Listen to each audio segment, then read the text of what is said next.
Okay, sa magandang gabi sa bawat isa. At ngayon mag-aaral tayo ng kanyang mga salita. Pag-aaralan natin itong Hebrews chapter 6. So let us study Hebrews chapter 6 and our topic is about uh, dito po tayo sa Hebrews chapter 6 verse 19. According to this passage, sabi nga, which hope we have as an anchor of the soul, both sure and steadfast, and which entereth into that within the veil. So our topic is about hope as an anchor of the soul.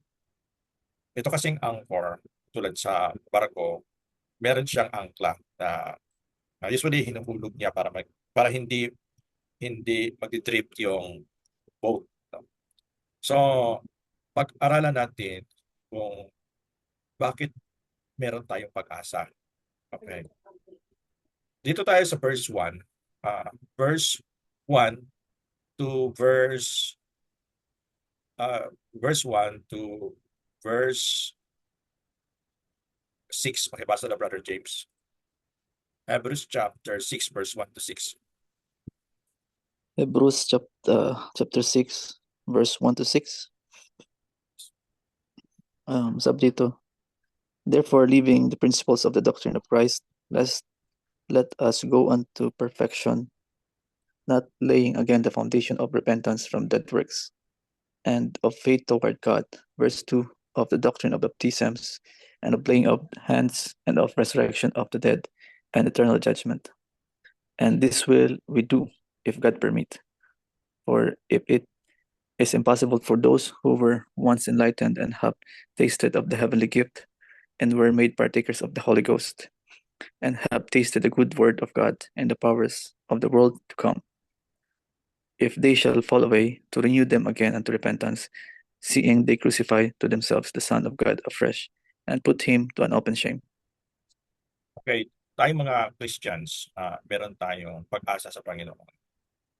Meron tayong hope. Kaya nga makikita natin dito na merong inuutos dito na we are to move forward to spiritual growth. Ang pagkasabi kasi dito, therefore leaving the principles of the doctrine of Christ, hindi ibig sabihin na ayaw na tayo o iiwanan na natin yung doktrina ng ating Panginoon. Parang sa ano lang yan, for example, sa Sunday School, nag-topic tayo about repentance and faith. And then the following Sunday, repentance and faith. Then the following next na Sunday, repentance and faith pa rin. Ang ibig kong sabihin na hindi dapat na magstay lang tayo doon sa mga basic or fundamentals, kundi we are to move forward to spiritual growth. Hindi po ibig sabihin na iiwanan na natin yung mga doktrina ng ating Panginoon, wala ng baptism, hindi po ganon. Pero ang ibig pong sabihin dito na we are to move forward to progress. We are to move forward to spiritual growth. Kaya, therefore, leaving the principles of the doctrine of Christ, let us go on unto perfection. Yung word na perfection, ang ibig pong sabihin yan, kasi no one is perfect naman, pero ang ibig sabihin yan is maturity. Let us grow into maturity.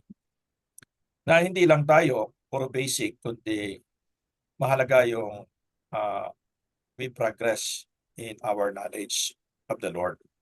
Kasi sinasabi po sa 2 Peter chapter 3 verse 18, but grow in grace and in the knowledge of our Lord and Savior Jesus Christ.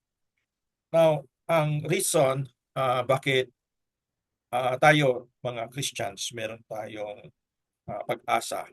pag-asa na lumago kasi una we are saved by grace, we are born again by the grace of the Lord. Tayo ay naligtas sa magitan ng kanyang biyaya. At nandyan ang kanyang biyaya sa atin. At sa ating pagpapatuloy sa pagkilala sa Panginoon at sa ating Christian growth, God continues to bestow grace upon us. Kasi kung sa ating sarili lang, hindi natin kaya, we need God's grace. Kung naligtas tayo sa grace ng Panginoon, ganun din ang paglago natin. It is always by the grace of God. Now, may mga tao na they start as a Christian and then nagpapakita sila ng paglilingkod. Pero in the long run, nagba-backslide. So, ang tanong, yun bang totoong Kristiyano, darating din ba yung pag-backslide to the point na hindi na makabangon? Kasi ang point dito, kapag tayo ay manampalataya, tayo ay saved na, iniligtas ng Panginoon, hindi naman ibig sabihin na walang mga problems na dumarating sa buhay natin.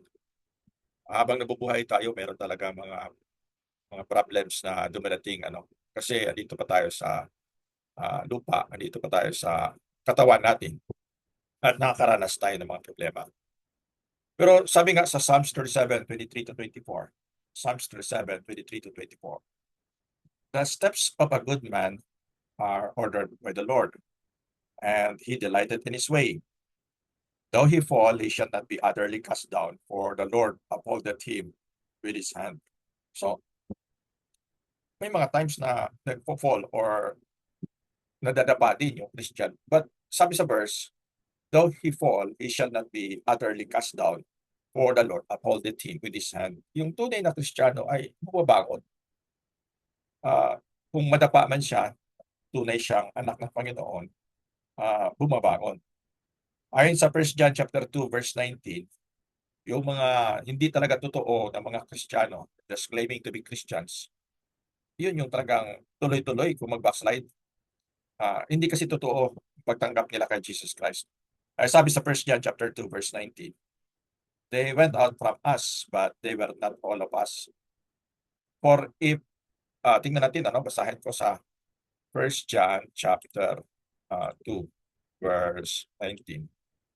They went out from us, but they were not of us. For if they had been of us, they would no doubt have continued with us. But they went out that they might be made manifest that they were not all of us. O, hindi naman talaga totoong kasama, hindi naman talaga totoong Kristiyano. O, kaya eventually lalabas din ang tunay na kulay kapag hindi totoo. No? So, merong iba't ibang case sa mga backslider. Merong mahinang Kristiyano pero bumabalik sa Panginoon. Pero yung hindi talaga totoo, ay eventually tuloy-tuloy kasi hindi naman talaga totoong Kristiyano. No? Balikan natin itong binabasa natin sa Hebrews. Hebrews chapter 6 verse 1. Okay. Sabi nga dito, dito sa verse yung verse 4, it is impossible for those who were once enlightened and have tasted of the heavenly gift and were made partakers of the Holy Ghost, have tasted of the good word of God and the powers of the world to come, if they shall fall away, to renew them again to repentance. Now, it is impossible na if a person will fall away, that there is still that renewal na, na balik ulit sa repentance. Kasi once you are a child of God, hindi na mawala yung salvation. That is impossible. They shall fall away to renew them again to repentance. Ito pong if dito, if they shall fall away, this is hypothetical case. Pag sinasabing hypothetical case, it is possible to happen, and ang first na case is it could possibly happen. Ang second case is that it is not possible to happen. Say for example, if I go to the moon, I can get some sand. Pero hindi naman ako makapunta sa moon, so hindi naman talaga ako makakuha ng sand. So, pero kung possible to happen, if I go to the market, I can buy some banana. O yan ang hypothetical case na possible to happen. Pero merong case na hindi posible na mangyari. No? Kaya pag sinasabing if they shall fall away, renew them again to repentance, this is hypothetical case. Na hindi naman talaga pwede na mawala pa ang salvation. Tapos, kung mawala, hindi rin pwede na maibalik. No? Kasi yun ang ibig sabihin nito eh. So, ang point dito is, hindi talaga mawala kasi yung if dito, this is hypothetical case. Now, maunawaan natin dito sa verse 7. Dito sa verse 7. Ito yung explanation dito sa verse 6. Itong sa verse 7. For the earth which drinketh in the rain that cometh off upon it, and bringeth forth herbs meet for them by whom it is dressed, receiveth blessings from God. But that which spirit turns and prayers is rejected and is nigh unto cursing, whose end is to be burned. Now, ang ulan, pag umuulan, dalawang klaseng halaman yung tumutubo. Yung isa, yung mga herbs, no? Maganda, mga bulaklak, namumulaklak. Pero meron ding mga halaman na ang ano na, yung nagbe-bear sila ng mga thorns and prayers. So, makita natin na ganun din, there are two kinds of people na nakaka-receive ng blessing ng Panginoon sa magitan ng kanyang words. That there are people who hear God's word and yet they are not blessed with the word of God. Instead, they keep on complaining.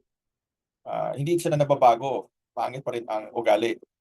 Pero yung totoong Christian, pag nakarinig ng word of God, nabibless at nagkakaroon ng pagbabago. No? Nag-grow. So, makita natin sa verse 7, one of the reasons why tayo ng mga Kristiyano, meron tayong pag-asa sa Panginoon. Kasi una, niligtas niya tayo dahil sa kanyang grace. Pangalawa, nandyan pa rin ang kanyang grace sa ating pamumuhay bilang Kristiyano. Pangatlo, merong blessing ang ating Panginoon sa araw-araw. So, araw-araw, we receive blessings from the Lord. Kung titingnan natin sa Lamentations chapter 3 verse 22 to 23, pakibasa daw, Brother James. Lamentations chapter 3, 22 to 23.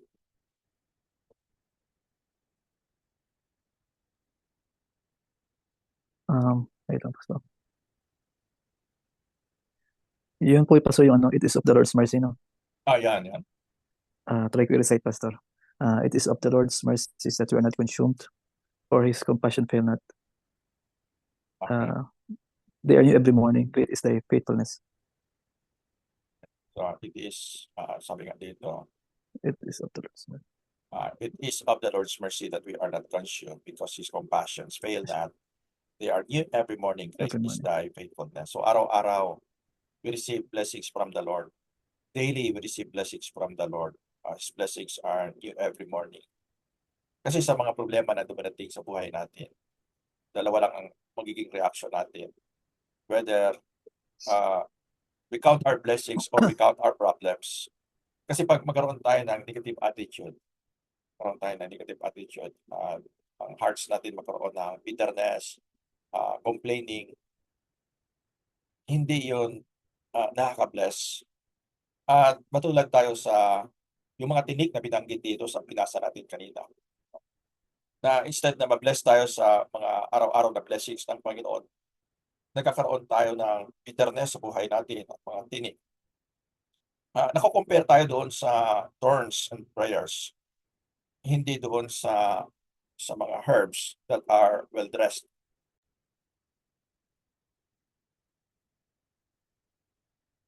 Okay, so let us continue. So let's go back to our passage in Hebrews, Hebrews chapter 6. Okay. Now, in verse 7, it says, for the earth which drinketh in the rain that cometh up upon it, and bringeth forth herbs meet for them by whom it is dressed, receiveth blessings from God, but that which spirit turns and prayers is rejected, and is nigh unto cursing, whose end is to be burned. Now, if you think of this verse, God always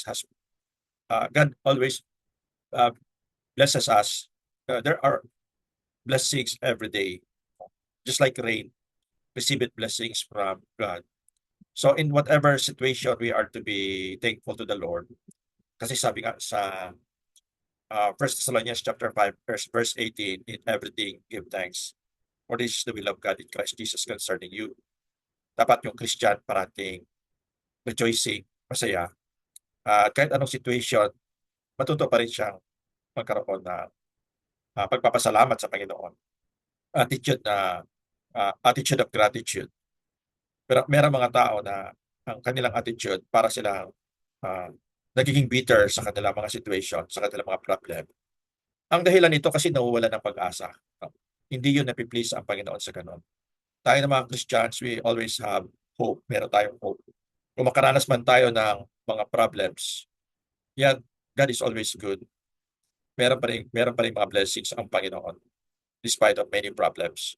Kaya nga sabi nga sa isang awitin, count your blessings, name them one by one.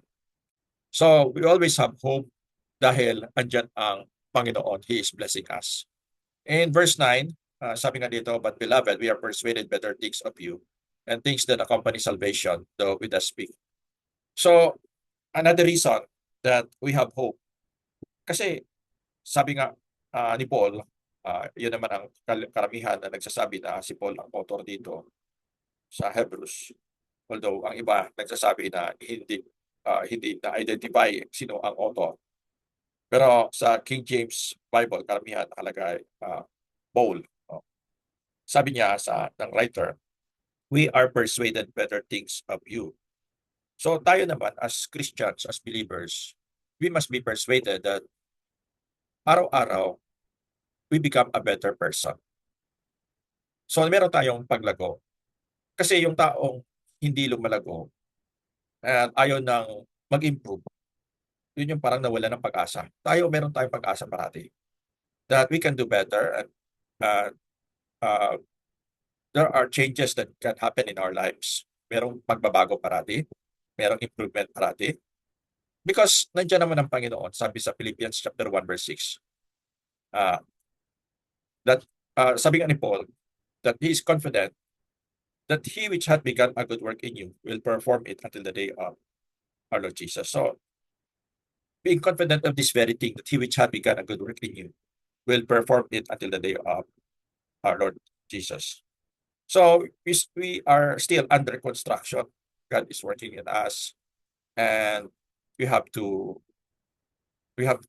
trust the Lord na tayo ay patuloy na lalago sa Kanya. No? Kasi yun naman ang sabi sa 2 Corinthians chapter 4 verse 16.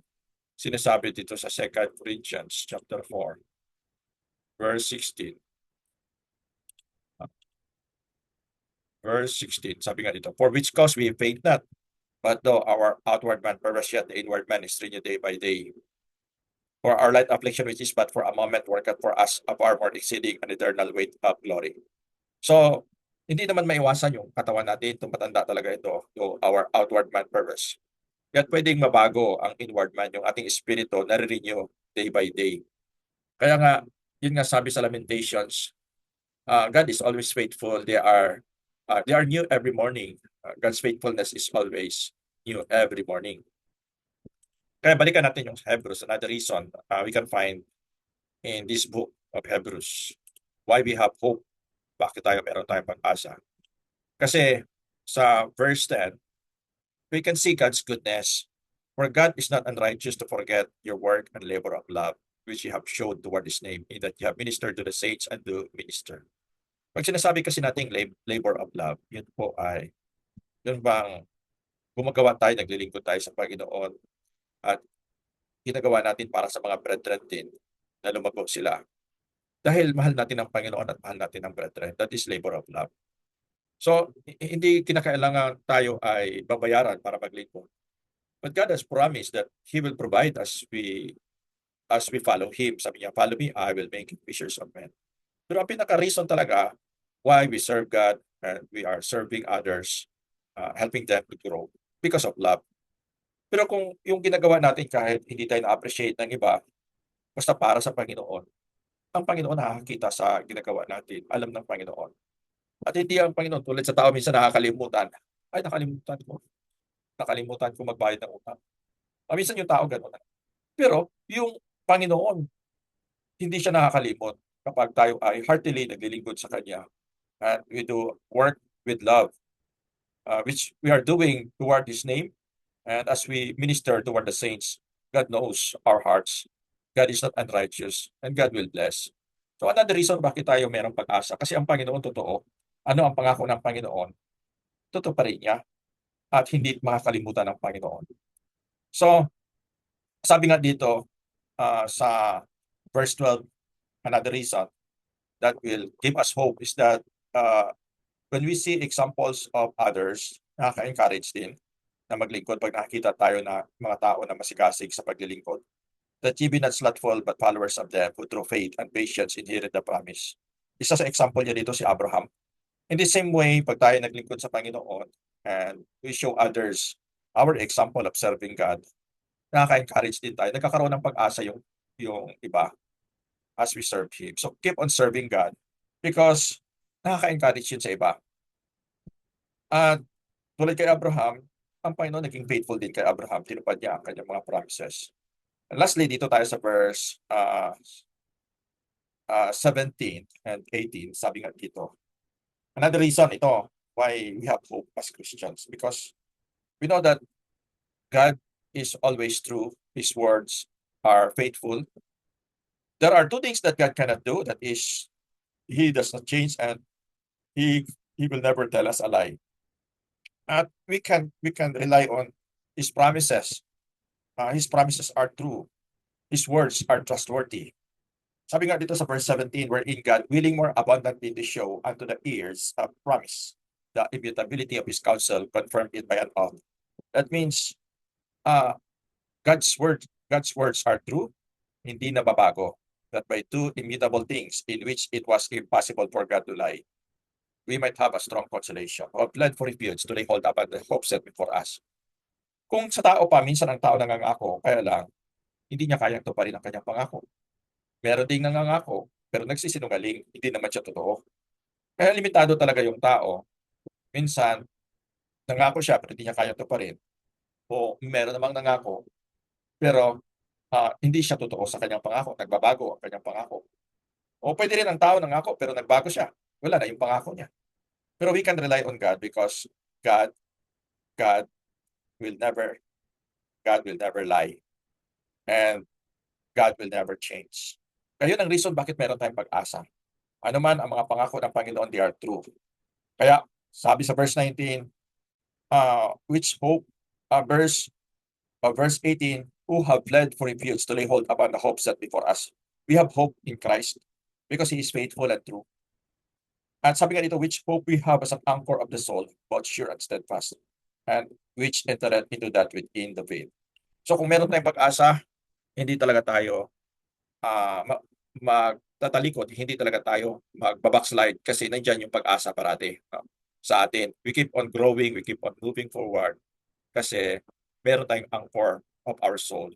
At yung anchor of our soul, yung pag-asa natin sa ating Panginoon. Okay, so yan lang ang ating message ngayon. At meron ba tayong katanungan or take natin? Any one statement? Pastor, wala naman akong tanong, pero yung ano po, Pastor, yung sa encouragement about sa ang tawag dito yung backsliding. Talagang Christian yung minsan dumadaan sa stage na yun. Tapos minsan nagda-doubt sila na are they still saved? Pero through this verse na inaral natin, nandun talaga yung assurance na if totoo ka talaga na anak ng Diyos, whatever happens, hindi ka mawawala sa na sundin yung kalooban niya, babalik ka pa rin sa sa Panginoon. Kahit anong mga pagsubok or challenges ang dumaan at mag-backslide yung isang Christian, still they will come back to the Lord. Okay, meron mang ups and down, pero talagang totoo kang anak ng Panginoon, tatayo at tatayo ka pa rin. Kasi Opo, kasi nandiyan yung... kasi minsan, Pastor, may mga times talaga na may mga na-encounter na ako, nagda-doubt sila na anak ba talaga ako ng Panginoon. Kasi bakit bumalik ako sa parang earthly things or worldly things. Pero yun nga, sa yung verse po, Pastor, sa verse, diyan po ba yun? Kalimutan ko yung verse. They went Yung out binanggit from yung us. kanina verse. Oo, yan. They went out from us, but they were So, not of us. 1 John 2:18. so ibig sabihin po, yun yung isa sa mga proof na kung Christian ka talaga, babalik ka pa rin. Oo. Pero kung hindi ka talaga Christian, Hindi ka kahit ano babalik. pang encourage, oo, tama. So Hindi yun ka po na yung babalik. maganda. Oo, ganun. Backslide na talaga. Kasi Kasi marami tayong na-witness na ganun eh. Even as pwedeng mangyari, pero syempre kung yung promise ng Panginoon na sa Kanya ka talaga, yung restoration is nandoon. Kaya praise God. Sabi ng Psalms 7:23, the steps of a good man are ordered by the Lord, and he by the delighted Lord. in his way. Though he fall, Mm. he shall not be utterly cast down, for the Lord Amen. upholdeth him with his hand. So yung talagang natutuluyan na hindi na talaga bumalik, Yeah. that means wala talaga sila sa Panginoon. Ang Tama. tunay na nasa Panginoon talagang ah, talagang tumatayo, no? Kasi may nagpapatayo, may humahawak sa kanya.